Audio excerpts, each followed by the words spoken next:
নতুন দলের নিবন্ধন আবেদন 10 মার্চ চেয়েছিল নির্বাচন কমিশন। পরে এক দফা সময় বাড়িয়ে 22 জুনের মধ্যে তাতে সাড়া দেয় এনসিপি সহ 143টি দল। যাচাই বাছাই শেষে এনসিপি ও বাংলাদেশ জাতীয় লীগকে নিবন্ধন দেওয়ার কথা জানানো হয় 30 সেপ্টেম্বর। পরে নিবন্ধনের পথে থাকা 10 দলের মাঠের তথ্য নিয়ে হয় পুনঃতদন্ত। অন্যদিকে আলাদা তদন্তে তালিকা থেকে বাদ পড়ে জাতীয় লীগ। আর নিবন্ধন চূড়ান্ত হয়েছে এনসিপি, বাংলাদেশের সমাজতান্ত্রিক দল মার্ক্সবাদী ও বাংলাদেশ আম জনগণ পার্টি।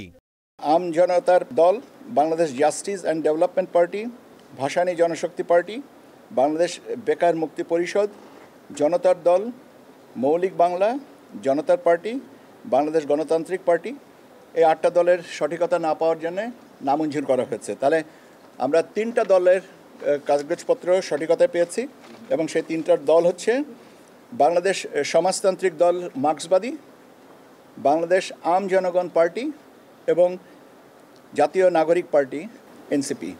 এই 3টা দলের ব্যাপারে এই নতুন প্রার্থিত নিবন্ধনের বিষয়ে এটা কমিশন মনে করেছেন যে এই 3টা দল রাজনৈতিক দল হিসেবে নিবন্ধন পেতে পারেন।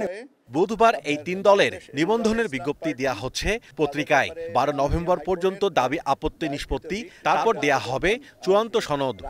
তাদের ব্যাপারে আগামীকাল পত্রিকায় আমরা বিজ্ঞপ্তি দিব যাচাই বাছাইয়ের জন্য, অভিমতের জন্য, এবং 12 তারিখের ভিতরে আমরা এই অভিমতগুলোর সময়সীমা, জনসাধারণের সময়সীমা নির্ধারণ করে দিচ্ছি এবং এই নির্ধারিত সময়সীমার মধ্যে যে তথ্য পাওয়া যাবে সেটা পর্যালোচনা করে চূড়ান্ত সিদ্ধান্ত নেওয়া হবে। এই মুহূর্তে নিবন্ধিত দলের সংখ্যা 53টি। এর মধ্যে রাজনৈতিক কার্যক্রম নিষিদ্ধ হওয়ায় স্থগিত রয়েছে আওয়ামী লীগের নিবন্ধন। Mahmudul Hasan, star news, Dhaka.